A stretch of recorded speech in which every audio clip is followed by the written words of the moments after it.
Oi pessoal, vamos para a aula de hoje?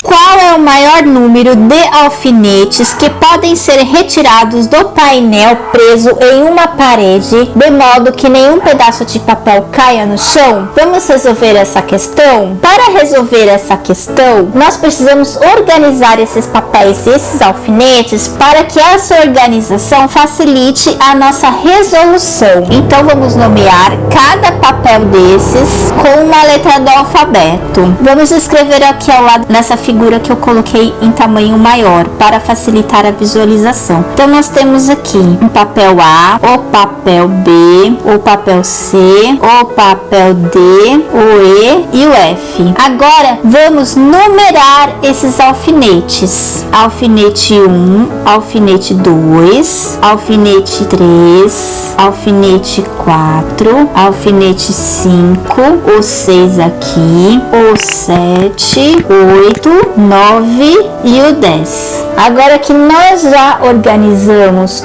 os papéis e os alfinetes, vamos começar a resolução. Então vamos analisar agora cada papel fixado na parede. Vamos começar a análise pelo papel A. Analisando aqui o papel A, quantos alfinetes nós precisamos manter para que ele continue fixado na parede?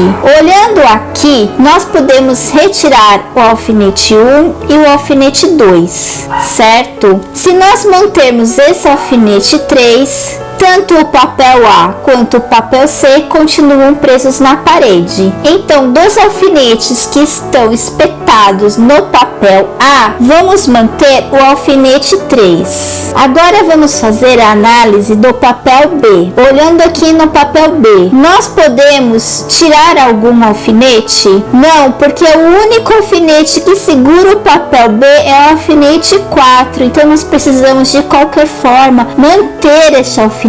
Então vamos manter o alfinete 4. Agora vamos analisar o papel C. No papel C, nós mantivemos o alfinete 3, certo? Então vou fazer um círculo do alfinete que nós mantivemos. Nós precisamos manter o alfinete 6? Dá uma olhada aqui. O papel C, ele já fica fixado na parede com o alfinete 3. Então nós podemos retirar esse alfinete 6 e manter o alfinete 3. Então no papel C vamos manter o alfinete 3. Vamos analisar agora o papel D. Olhando aqui no papel D, para que esse papel D continue fixado na parede, nós podemos tirar algum alfinete? Se nós analisarmos aqui de forma inteligente, uma vez que esse alfinete 8 ele prende tanto o D quanto ao F, então nós podemos retirar esse alfinete 5. E o alfinete 8, ele vai fixar dois papéis ao mesmo tempo, certo? Então vamos manter o alfinete 8.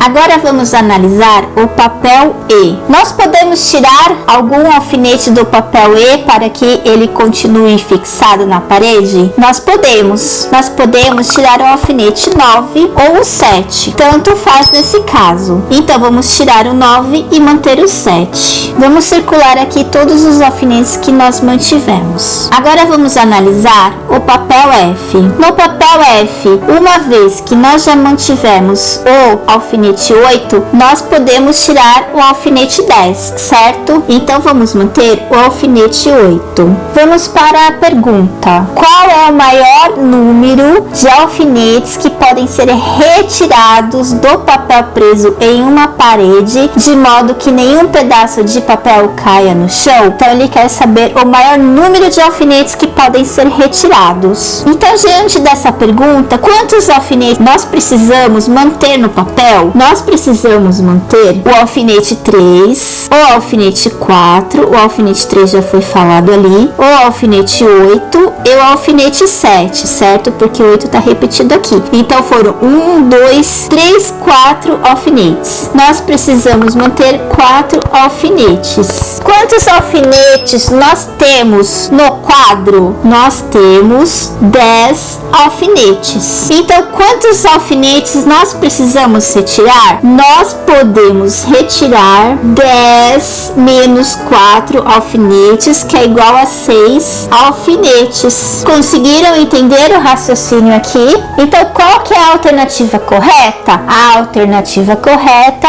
é a alternativa E. Fiquem atentos ao canal que estamos resolvendo todas as questões da Olimpíada de Matemática dos níveis 1, 2 e 3 e fases 1 e 2. 5 cartões iguais A, B, C, D e E em forma de triângulo equilátero foram colados em uma cartolina, um por vez. A figura mostra como ficaram esses cartões. Qual foi o terceiro cartão colado? Vamos resolver essa questão? Para resolver essa questão, precisamos estruturar algumas informações, certo? Nós sabemos que esses 5 cartões em forma de triângulo equilátero foram colados aqui. Nós precisamos saber qual é o terceiro cartão colado. Nós sabemos também que um triângulo equilátero possui as 3 medidas iguais e os 3 ângulos internos iguais de 60 graus, totalizando 180 graus. Agora, para iniciar a resolução, nós precisamos analisar esta figura aqui, que foi dada no enunciado da questão. E a forma mais fácil de resolver é identificar em primeiro lugar qual foi o último cartão colado, depois o quarto até o terceiro, que é o que pede no enunciado da questão. Então, analisando aqui essa figura, qual foi o último e quinto cartão colado? O último e quinto cartão colado, nós podemos verificar que é o cartão E. Por quê? Porque ele está sobre todos os outros cartões. Então, ele é o quinto cartão colado. Agora, nós precisamos identificar qual é o quarto cartão colado. Para isso, eu vou redesenhar aqui essa figura, retirando o triângulo equilátero E. Vamos ver como que vai ficar aqui. Aqui nós retiramos, então, o cartão E. Então, essa linha aqui nós podemos retirar, que se trata do cartão E, ou seja, o triângulo E, certo? Então, retirando esse cartão E, o que sobrou aqui? Sobrou esta figura. Por meio dessa figura, nós podemos observar que o cartão B, ele está colado em cima do cartão C e D, certo? Ou seja, em cima do triângulo C e D. Vou fazer o tracejado aqui. O tracejado significa que a parte tracejada do triângulo está atrás do triângulo B. Ou seja, aqui nós podemos ver que essa parte aqui do triângulo C está atrás do triângulo B e essa parte tracejada do triângulo D está atrás do triângulo B, certo? Então, com isso, nós podemos verificar que os cartões dos triângulos C e D foram os primeiros a serem colados. Nós já verificamos aqui que o quinto cartão colado, ou seja, o quinto triângulo colado, foi o triângulo E, certo? Agora nós precisamos saber qual foi o quarto, qual foi o terceiro, o segundo e o primeiro nós já sabemos, certo? Que foram o C e o D. Mas para a nossa resposta, o primeiro e segundo triângulo colado não importa. Nós precisamos saber qual foi o terceiro, certo? Então vamos voltar aqui para a figura. Só uma observação. Nós verificamos aqui, para quem não conseguiu ver, que o cartão do triângulo D foi colado de cabeça para baixo. Agora vamos observar aqui. Nós precisamos saber qual foi o terceiro triângulo colado, certo? Nós já sabemos que não foi o E, nós já sabemos que não foi o C e que não foi o D. Olha aqui essa figura, como ficou quando nós tiramos o cartão E, o cartão do triângulo E. Nós notamos aqui que o cartão do triângulo A está por cima do cartão do triângulo B. Vocês percebem aqui? Vou passar aqui para esse lado da figura. Nós temos aqui Só essa parte aqui. Nós temos o A e o B. O B, nós não conseguimos ver o triângulo completo, só uma parte aqui do triângulo. Isso quer dizer que o cartão do triângulo B está embaixo do triângulo A. Então, nós podemos concluir que o cartão do triângulo A foi o quarto a ser colado. E agora que nós já sabemos qual foi o quinto, qual foi o quarto e quais foram os primeiros cartões a serem colados, restou o cartão do triângulo B. E a resposta correta é a alternativa B.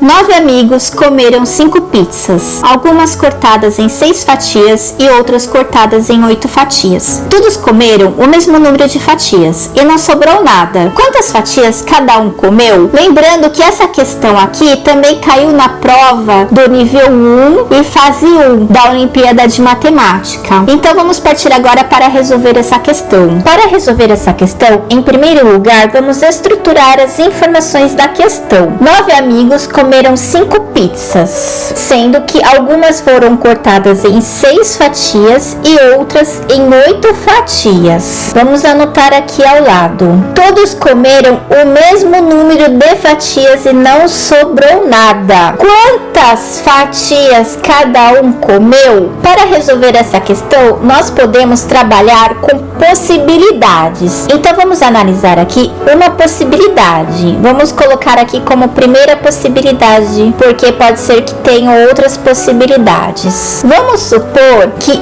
uma pizza somente foi cortada em 6 fatias. Se tinham no total 5 pizzas, e se nós consideramos uma pizza cortada em 6 fatias, então sobram 4 pizzas cortadas em 8 fatias. Vamos fazer aqui uma simulação. Nessa uma pizza de 6 fatias, nós temos 6 fatias, certo? E nessas 4 pizzas de 8 fatias, nós temos 4 vezes 8, que é igual a 32 fatias. Então, aqui nós teremos 32 fatias no total. Então, se nós somarmos 6 fatias com 32 fatias, nós teremos 38 fatias no total. 38 fatias dividido por 9 amigos não divide em pedaços exatos por 9 pessoas, pois aqui nós percebemos que 38 dividido por 9 é igual a 4,22 pedaços, certo? Então nós concluímos que não divide em 9 pedaços pelas 9 pessoas. Agora vamos analisar uma segunda possibilidade. Se nós tivermos 2 pizzas cortadas em 6 fatias, mais 3 pizzas cortadas em 8 fatias, totalizando as 5 pizzas aqui, conforme o enunciado da questão, nós teremos aqui 2 pizzas de 6 fatias, então nós teremos 12 fatias. E aqui 3 pizzas de 8 fatias, nós teremos 24 fatias, certo? 3 vezes 8, 24. Então, somando todas as fatias, dá um total de 36 fatias. Vamos dividir 36 fatias por 9 pessoas. 36 dividido por 9 dá um total de 4 fatias para cada pessoa. Então, aqui nós já chegamos ao nosso resultado, certo? Vocês conseguiram entender o raciocínio aqui? Então, qual é a resposta correta? A resposta correta é a alternativa A. José utilizou exatamente 2.023 peças quadradas de 1 centímetro de lado para preencher vários tabuleiros retangulares de 7 centímetros por 17 centímetros. Quantos tabuleiros José conseguiu preencher? Vamos resolver essa questão? Em primeiro lugar, para resolver essa questão, precisamos estruturar as informações. Então, vamos iniciar aqui. José utilizou exatamente 2.023 peças quadradas de 1 centímetro de lado. Então, vamos anotar aqui. José utilizou 2.023 peças quadradas de 1 centímetro de lado, cada peça, tá? Para preencher vários tabuleiros retangulares de 7 centímetros por 17. Então, cada tabuleiro tem 7 centímetros por 17 centímetros. Qual é a pergunta? Quantos tabuleiros José conseguiu preencher? Vamos começar começar pela medida do tabuleiro. O tabuleiro tem 7 centímetros vezes 17 centímetros, certo? A área desse tabuleiro é 7 vezes 17. Vamos calcular então a área. 7 vezes 17 é igual a 119 centímetros quadrados. E cada peça que o José utilizou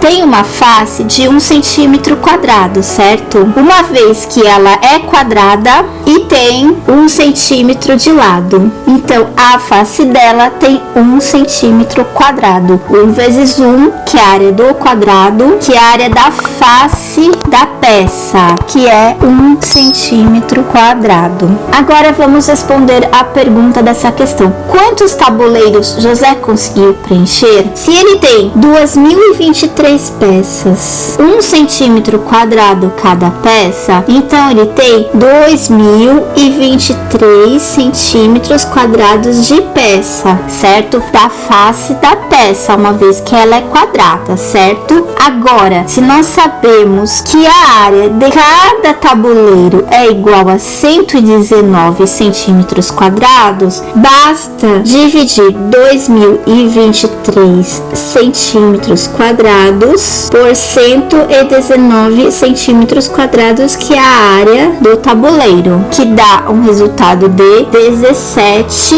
tabuleiros. Bem fácil essa questão. Você conseguiu entender? Janaína resolveu ler um livro de 105 páginas, dia sim, dia não. Nos dias de leitura, ela lê sempre o mesmo número de páginas. Ela começou a ler o livro na sexta-feira e leu até a 21ª página na terça-feira seguinte. Em que dia da semana ela vai terminar o livro? Vamos resolver essa questão? Em primeiro lugar, para resolver essa questão, vamos estruturar as informações do enunciado. Vamos iniciar aqui. A Janaína resolveu ler um livro de 105 páginas, dia sim e dia não. Vamos anotar aqui. Nos dias de leitura, ela lê sempre o mesmo número de páginas. Ela começou a ler o livro na sexta-feira e leu até a 21ª página na terça-feira seguinte. Qual é a pergunta? Em que dia da semana ela vai terminar o livro? Agora que nós já estruturamos as informações, vamos começar a resolução aqui. Então ela começou a leitura do livro na sexta-feira, certo? E ela chegou à 21ª página na terça-feira. Então vamos anotar aqui. Ela começou na sexta, nós temos o sábado, domingo, segunda e terça. Ela lê o livro dia sim, dia não. Então no sábado ela não leu e na segunda ela não leu o livro. E nessa terça-feira ela estava na 21ª página. Vamos anotar aqui, 21ª página. Se nesse período ela chegou na 21ª página em 3 dias, dividindo 21 por 3 dias lidos, dá um total de 7 páginas lidas por dia. Então ela leu 7 páginas na sexta, 7 páginas no domingo e 7 páginas na terça-feira. Se ela lê 7 páginas por dia e o livro tem 105 páginas, vamos dividir então 105 páginas do livro por 7 páginas lidas por dia. Fazendo essa divisão de 105 por 7, o resultado é igual a 15 dias de leitura. Se nós sabemos que ela lê o livro dia sim, dia não, e ela começou a leitura em uma sexta, vamos anotar aqui a sexta. Vamos pular o sábado e passar para o domingo. Domingo, segunda não leu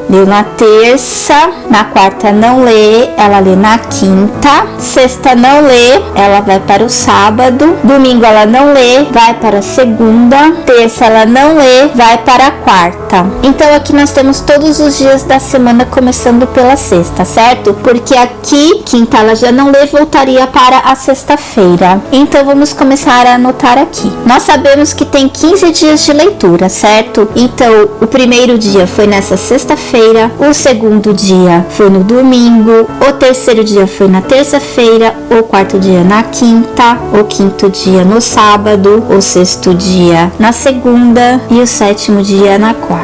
Como depois de quarta vem sexta, porque quinta ela não lê, voltamos aqui para a sexta. Então temos aqui o oitavo, nono, décimo, 11º dia de leitura, 12º, 13º, 14º e 15º dia de leitura. Então, em qual dia da semana ela termina a sua leitura do livro? Ela termina em uma sexta-feira. Qual é a resposta correta? A resposta correta é a alternativa C, sexta-feira. Bem fácil essa questão. Você entendeu? José empilhou 14 cubos com faces brancas ou azuis, conforme mostra a figura. Quantos desses cubos podem ter todas as faces azuis? Vamos resolver essa questão? Para resolver essa questão, eu coloquei a figura aqui desse lado em tamanho maior, para facilitar a nossa visualização. Vamos à pergunta. O José empilhou 14 cubos com faces brancas ou faces azuis, conforme mostra essa figura. Quantos cubos podem ter todas as faces azuis? Olha a pergunta. Quantos cubos podem? Então, não é o valor exato. Nós precisamos observar essa figura e verificar quantos cubos podem ter todas as faces azuis. Vamos começar a nossa análise pela camada inferior, ou seja, a camada que está por baixo, certo? Vamos analisar esse cubo aqui. Nesse primeiro cubo, nós podemos ver que ele não possui todas as faces azuis, então vamos colocar não. Esse outro cubo aqui, esse segundo, não possui também todas as faces azuis. Esse outro que está atrás também não possui todas as faces azuis, como nós podemos visualizar, certo? E mais esse cubo que não possui todas as faces azuis, uma vez que a gente pode ver a face branca dele aqui, certo? Então, nessa parte inferior, nós podemos verificar que sobraram 4 cubos aqui. 1, 2, 3 e 4, certo? Então, nós podemos analisar que nessa parte inferior aqui sobraram 4 cubos, certo? Esse aqui de trás, sim, pode ter todas as faces azuis. Nós só conseguimos visualizar uma face, mas como foi feita a pergunta, quantos desses cubos podem ter todas as faces azuis? Então, como nós podemos visualizar somente essa face, nós podemos concluir que esse cubo, sim, pode ter todas as faces azuis, certo? O cubo que fica embaixo desse aqui, ele está completamente escondido, certo? Então, ele também pode ter todas as faces azuis. Temos esse outro aqui, que sim, pode ter todas as faces azuis. E esse outro cubo que fica embaixo desse, na última camada, que também pode ter todas as faces azuis. Então, nós concluímos aqui que nessa camada inferior existem 4 cubos que podem ter todas as faces azuis. Aqui, 1, 2, 3, 4, certo? Agora vamos partir para a segunda camada, certo? Vou identificar em verde a camada do meio. Esse cubo aqui não possui todas as faces azuis, uma vez que nós conseguimos visualizar essa parte branca aqui, certo? E esse outro cubo aqui também não possui todas as faces azuis, certo? Uma vez que nós conseguimos visualizar essa parte branca aqui, a face branca. E esse outro cubo aqui dessa face intermediária também não, certo? Porque nós conseguimos ver a face branca e a face branca lateral dele também. E esse aqui também não, porque nós conseguimos visualizar a face lateral branca dele também. Então, sobrou dessa camada intermediária esse cubo aqui. Como nós conseguimos só ver essa face azul aqui, então nós podemos identificar que todas as faces desse cubo podem ser azuis. Então, sim, nesse caso nós verificamos que na camada do meio somente um cubo pode ter todas as faces azuis. E na camada de cima, no topo, nós temos somente um cubo, certo? E nós já podemos verificar que não podem ter todas as faces azuis, que nós já identificamos que na parte frontal nós já conseguimos ver 2 faces brancas. Então, no topo não existem cubos que podem ter todas as faces azuis. Então, nós concluímos que na camada inferior tem 4 cubos que podem ter todas as faces azuis e somente um cubo na camada do meio que podem ter as faces azuis. Logo, nós concluímos que 5 cubos podem ter todas as suas faces azuis. Então, a resposta correta é a alternativa E. Você conseguiu entender o raciocínio? Para resolver essa questão, é mais uma questão de análise da figura. Qual é a razão entre as áreas dos quadrados x, y, zw e abcd da figura? Vamos resolver essa questão? Para resolver essa questão, nós precisamos, em primeiro lugar, analisar esta figura. Esta figura aqui apresenta o quadrado ABCD.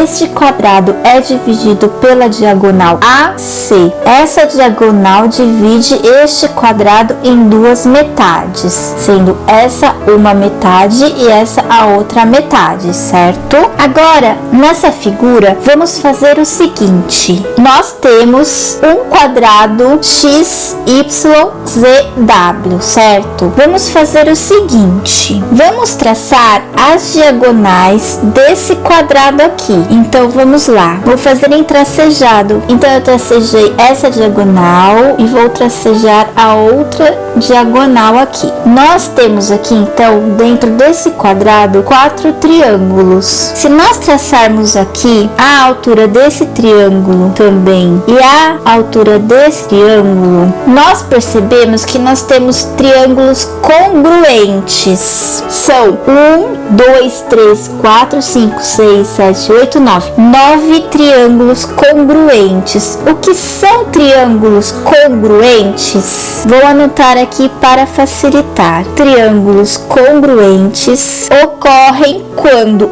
os lados e o ângulo possuem as mesmas medidas. Então, essa metade do quadrado é formada por 9 triângulos congruentes. Se nessa metade nós temos 9 triângulos, então nessa outra metade nós também temos 9 triângulos. Então, no quadrado ABCD, nós temos 18 triângulos. Conseguiram acompanhar o raciocínio até aqui? Agora, vamos para o quadrado XYZW. Dentro desse quadrado XYZW existem 4 triângulos, certo? Então, eu vou anotar aqui. Tem 4 triângulos. Agora, diante do raciocínio acima, nós já conseguimos resolver essa questão. A pergunta é: qual é a razão entre as áreas dos quadrados XYZW e ABCD? A razão entre as áreas dos quadrados XY,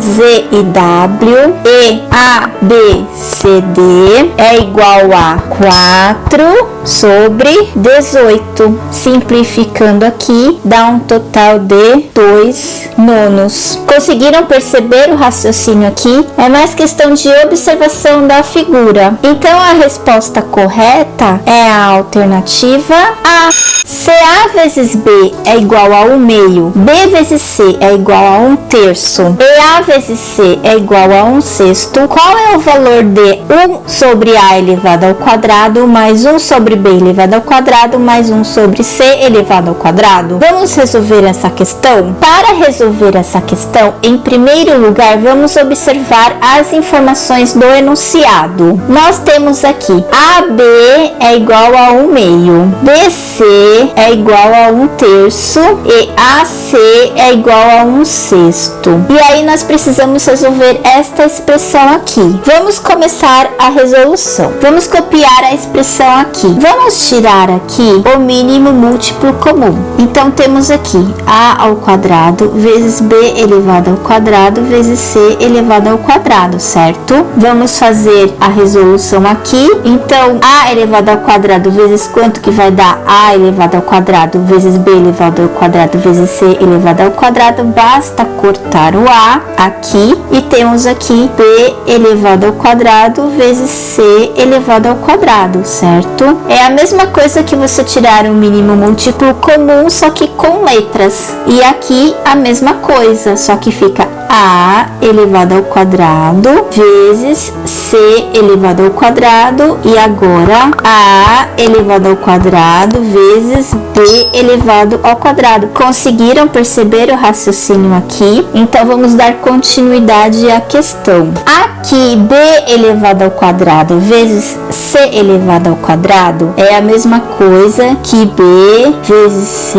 entre parênteses tudo elevado ao quadrado, certo? Aqui é a mesma coisa, A elevado ao quadrado vezes C elevado ao quadrado é a mesma coisa que entre parênteses A vezes C elevado ao quadrado, mais aqui é a mesma coisa, A vezes B elevado ao quadrado, certo? Tudo dividindo por A elevado ao quadrado vezes B elevado ao quadrado vezes C elevado ao quadrado. Até aqui tranquilo, certo? Então agora vocês percebem que nós conseguimos com isso substituir os valores que foram informados aqui na questão. Nós temos BC é igual a 1/3. Nós temos aqui BC 1/3 elevado ao quadrado, certo? Nós conseguimos substituir aqui o B vezes C, que nós temos aqui o valor dele informado na questão. Mais A vezes C é igual a 1/6. 1/6 elevado ao quadrado. Mais A vezes B é igual a 1/2. Mais 1/2 elevado ao quadrado. Tudo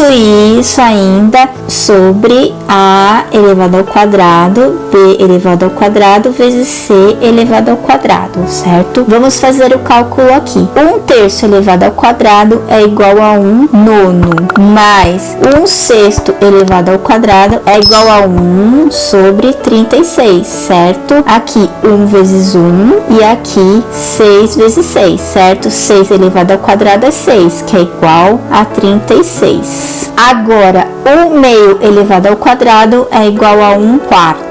Tudo isso ainda sobre A elevado ao quadrado vezes B elevado ao quadrado vezes C elevado ao quadrado. Agora vamos encontrar o mínimo múltiplo comum para realizar a somatória dessa fração. O mínimo múltiplo comum é 36, certo? 9 vezes quanto que vai dar 36? 4 mais 1 sobre 36 mais 4 vezes quanto que vai dar 36? 9. Tudo isso sobre A elevado ao quadrado vezes B elevado ao quadrado vezes C elevado ao quadrado. Agora tá ficando bem fácil, certo? Então aqui 9 mais 1 mais 4, temos 14 sobre 36. Tudo isso dividido ainda por A elevado ao quadrado vezes B elevado ao quadrado vezes C elevado ao quadrado. Eu tô fazendo aqui no passo a passo para facilitar a visualização de vocês. Se vocês tiverem facilidade, pode ir cortando passos, tudo bem?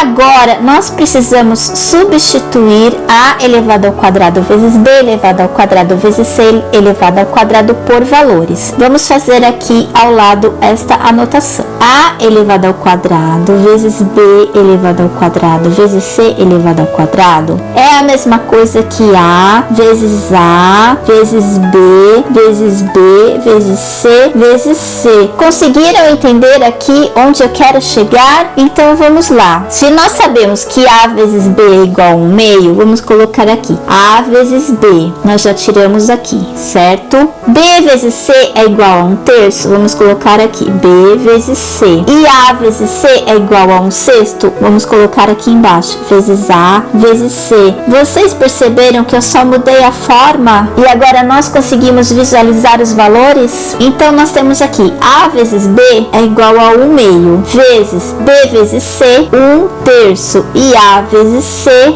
vezes 1/6. Fazendo esse cálculo aqui, nós temos 1 vezes 1 vezes 1, 1. 2 vezes 3 vezes 6, 36. Então vamos passar aqui esse valor aqui para a expressão. Nós temos aqui 14 sobre 36 dividido por 1 sobre 36, certo? Agora dando continuidade aqui, nós temos 14 sobre 36 dividido por 1 sobre 36, certo? Vamos continuar o nosso cálculo aqui. 14 sobre 36 vezes, troca a ordem dessa fração. E agora vamos terminar o nosso cálculo. 36 corta corta com esse 36, certo? E nós temos o resultado igual a 14. Vocês conseguiram entender essa questão? Se vocês não conseguiram entender algum passo que eu fiz aqui na resolução dessa questão, escrevam nos comentários que eu posso tentar esclarecer. E qual é a resposta correta? A resposta correta é a alternativa C.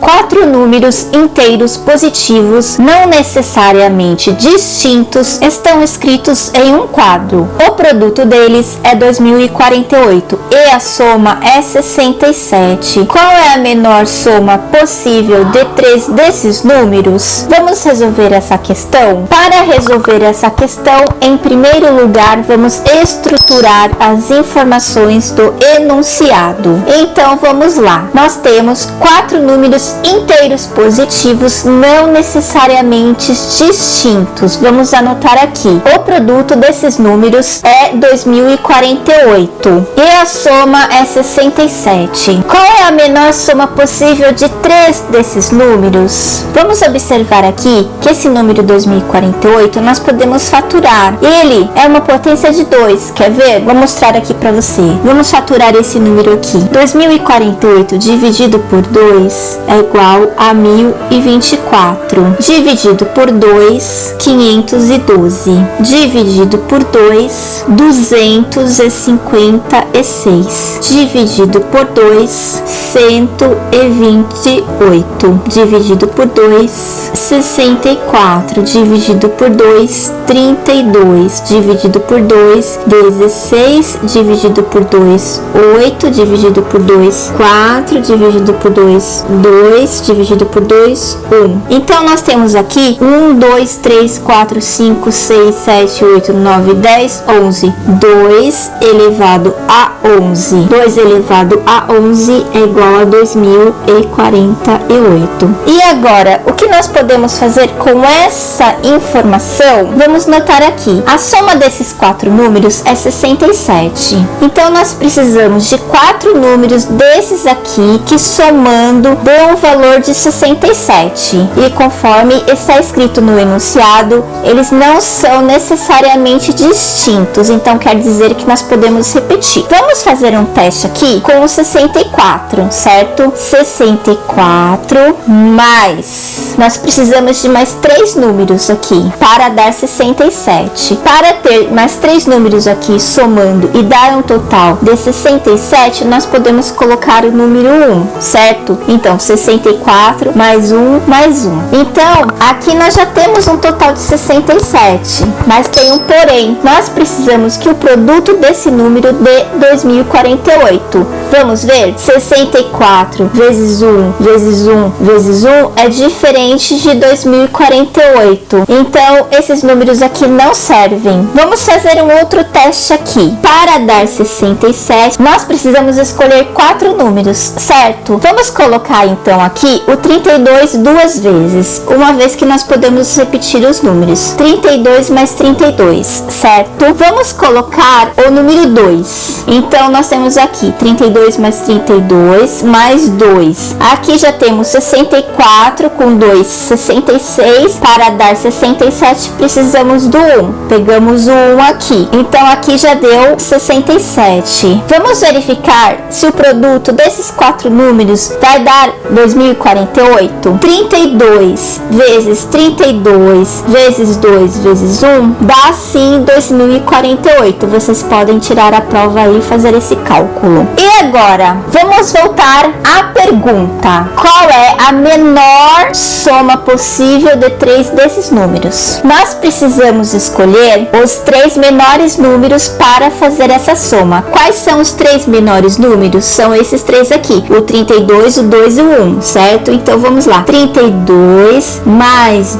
2 mais 1 dá um total de 35. Então, a soma dos 3 menores números é 35. E qual é a resposta correta? A resposta correta é a alternativa B.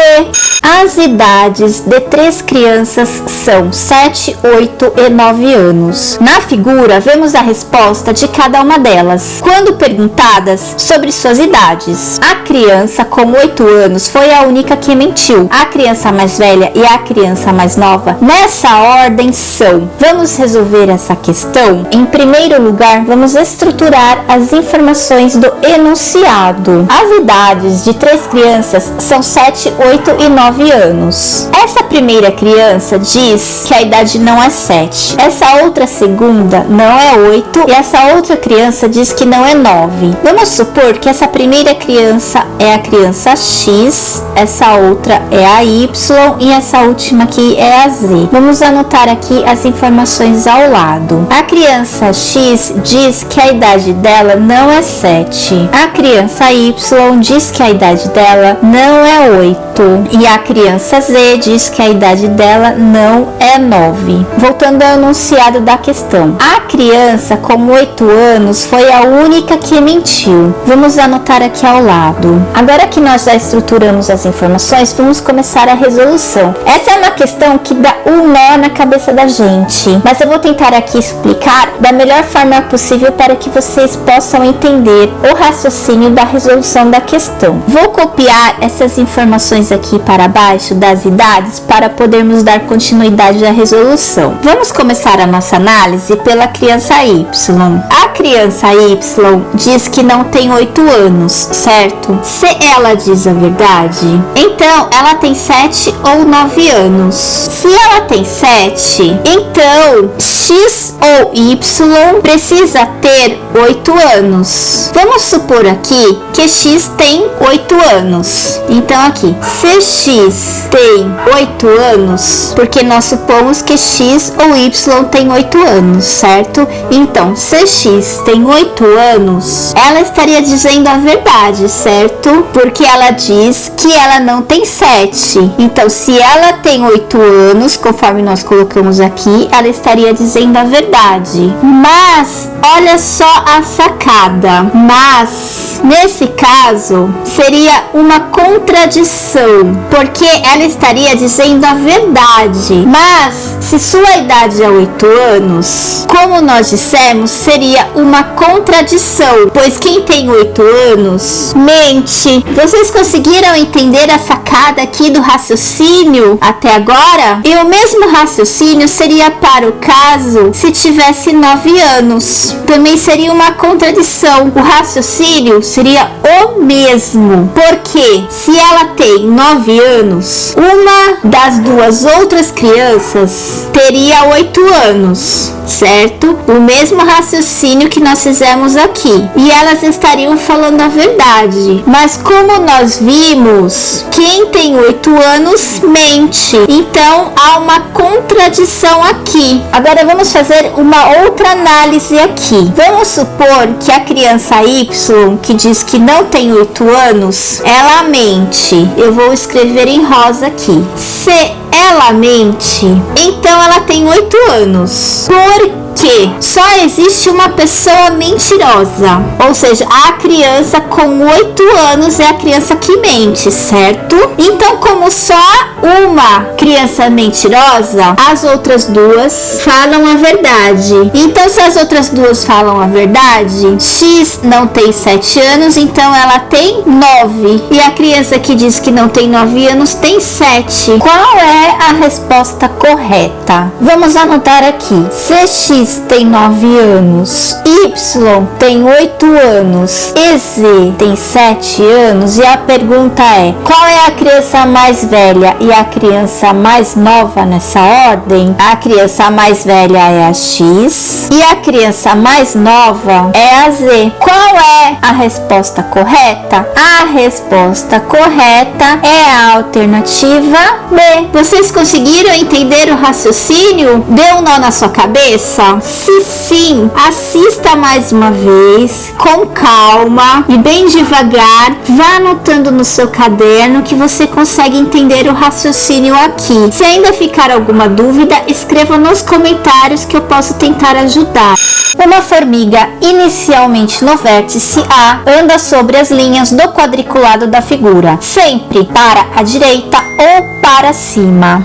até chegar ao vértice B. De quantas maneiras ela pode fazer isso? Passando por algum dos pontos destacados? Vamos resolver essa questão? Para resolver essa questão, vamos estruturar as informações do enunciado. Uma formiga que está inicialmente no vértice A. Então, a formiga, ela está aqui, no vértice A, nesse ponto aqui. Ela anda sobre as linhas do quadriculado da figura, sempre para a direita ou para cima. Então, a formiga em A, ela anda para a direita ou para cima, até chegar ao vértice B. Aqui, o vértice B. Aqui é a chegada. De quantas maneiras ela pode fazer isso? Passando por algum dos 4 pontos destacados? Para facilitar a resolução dessa questão, vamos nomear esses pontos destacados. Vamos supor que esse ponto aqui é o ponto P,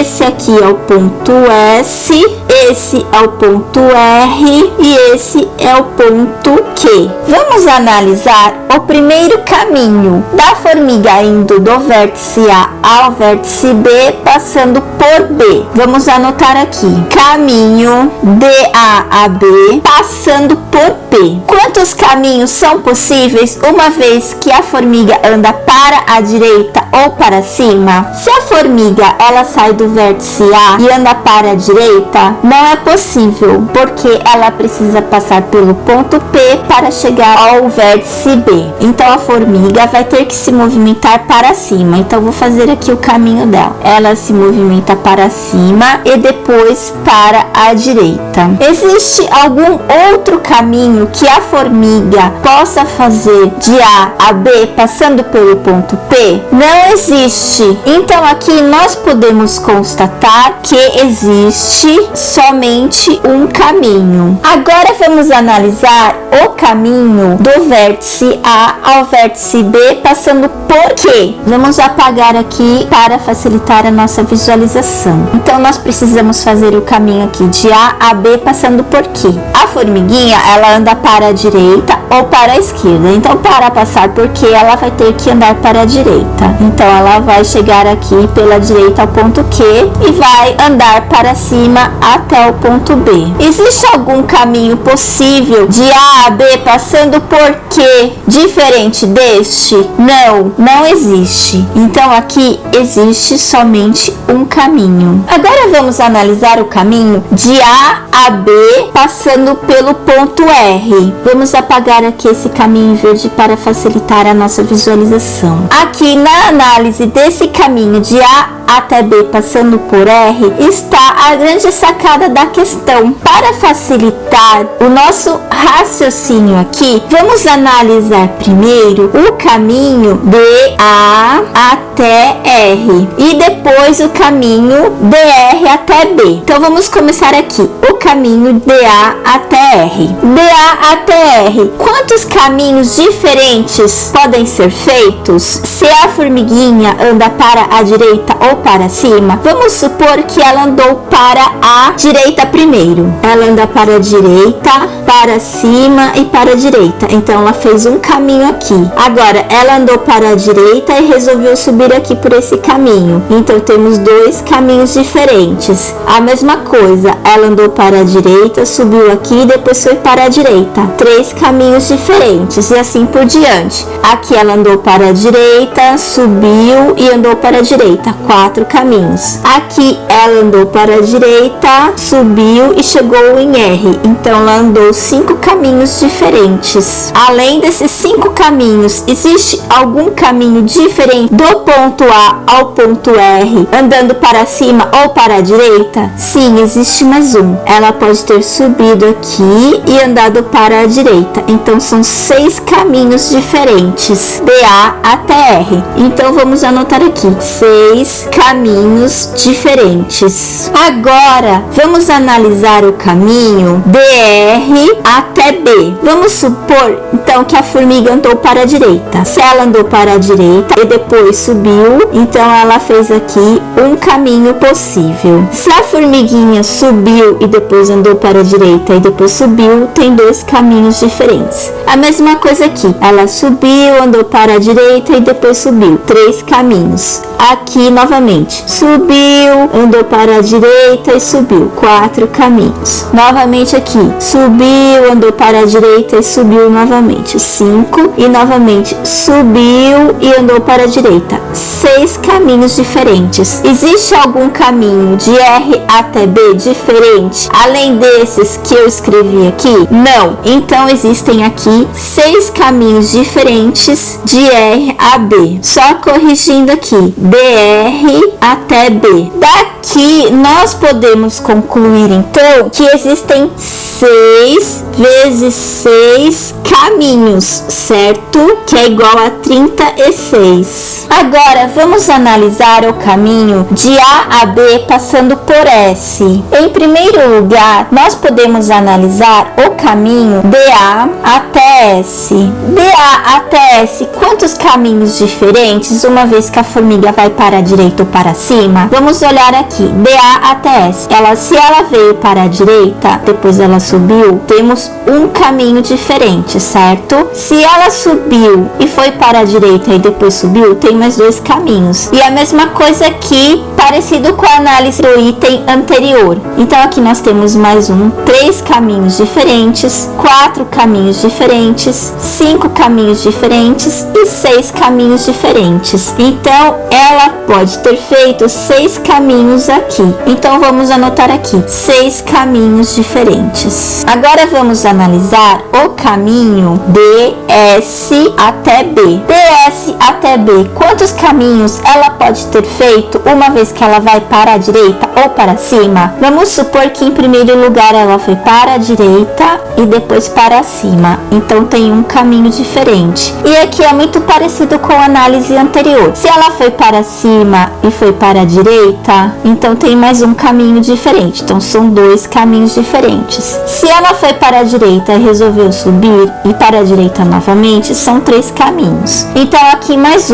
4 caminhos, 5 caminhos, 6 caminhos. Então um total de 6 caminhos diferentes. Então daqui para ir DA até B, a formiga pode ter feito um total de 6 vezes 6, que é igual a 36 caminhos diferentes. Agora nós já conseguimos responder a pergunta da questão. De quantas maneiras ela pode ter feito isso, passando por algum dos 4 pontos destacados? Um caminho DA até B passando por Q, mais um caminho DA até B passando por Q, mais 36 caminhos DA até B passando por R e mais 36 caminhos DA até B passando por S. Fazendo essa somatória, dá um total de 74 caminhos. Então, qual é a resposta correta? A resposta correta é a alternativa E. A malha triangular da figura é formada por 25 triângulos equiláteros. Com 2 desses triângulos vizinhos, obtemos um losango como destacados em amarelo na figura. Quantos losangos podem ser formados dessa maneira? Vamos resolver essa questão? Para resolver essa questão, nós precisamos observar esta figura aqui. Vou copiar ela em tamanho maior aqui ao lado para facilitar a visualização. Vamos observar aqui essa figura. Foi informado aqui na figura que juntando 2 triângulos equiláteros se formam um losango. E a pergunta é: quantos losangos podem ser formados dessa maneira? Vamos observar então essa figura. Vou pintar os losangos dessa figura aqui para facilitar a nossa visualização dos losangos. Então nós temos aqui um losango, certo? Vou pintar aqui esse losango de cor de rosa. Quantos losangos mais nós temos? Vou pintar aqui mais esses 2 losangos de verde. Nós temos aqui mais 2 losangos. Pintamos aqui de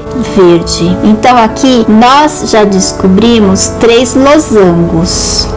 Quais são os próximos losangos que nós conseguimos visualizar? Vou pintar aqui na cor laranja. Então, pintando aqui de laranja, nós temos um losango, mais outro losango, losango, 2, mais outro losango, 3 losangos em cor de laranja. Nós conseguimos visualizar aqui nesse triângulo mais losangos? Sim, conseguimos visualizar. Vamos pintar de azul claro. Então aqui nós temos mais um losango, mais outro losango, mais outro e mais outro, certo? Quantos losangos nós temos aqui nessa figura? Nós temos 1, 2, 3, 4, 5, 6, 7, 8, 9, 10. 10 losangos. Nossa questão não para por aqui. Nós temos também que visualizar esses losangos de um outro ponto de vista. Vou colocar aqui mais outro triângulo em tamanho maior para que nós possamos visualizar. Qual é a outra forma que nós podemos visualizar os losangos? Vamos observar aqui. Olha aqui, nós temos um losango. Vocês conseguiram perceber?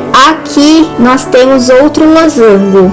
Outro losango aqui que eu pintei em rosa e outro losango aqui. Quais outros losangos nós conseguimos visualizar? Nós conseguimos visualizar mais esse aqui que eu estou pintando em azul claro. Novamente este outro em azul claro e este outro losango aqui, certo? Mais algum losango? Sim, mais esse outro aqui que eu estou pintando de laranja e mais este outro aqui que eu estou pintando de laranja. Mais algum? Sim, mais este outro aqui que eu estou pintando de verde. Então aqui quantos losangos nós encontramos? 1, 2, 3, 4, 5, 6, 7, 8, 9, 10. 10 losangos. Então até agora nós encontramos 10 mais 10 losangos. De que outra forma então nós visualizamos os losangos nesse triângulo equilátero? Olha aqui, nós conseguimos visualizar aqui um losango, certo? Esse que eu estou pintando de cor laranja, mas este outro aqui que eu estou pintando cor laranja, então já temos dois aqui, mais outro aqui pintando ele de laranja e mais este outro aqui que eu estou pintando. Então aqui na cor laranja nós encontramos 4 losangos. Quais são os próximos? Vamos pintar aqui de verde. Temos mais um losango,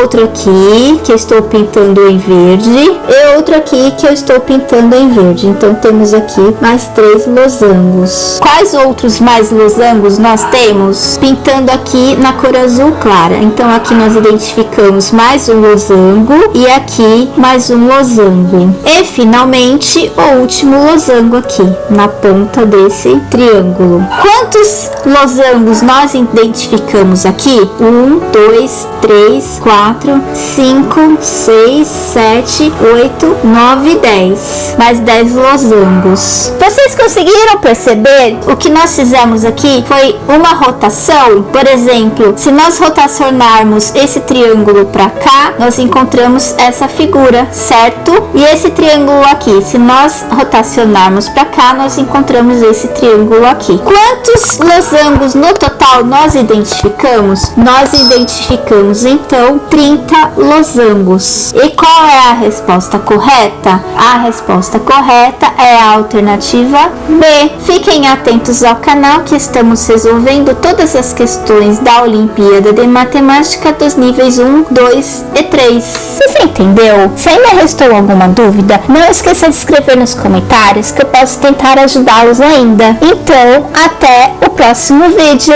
Você entendeu? Se ainda restou alguma dúvida, não esqueça de escrever nos comentários que eu posso tentar ajudá-los ainda. Então, até o próximo vídeo.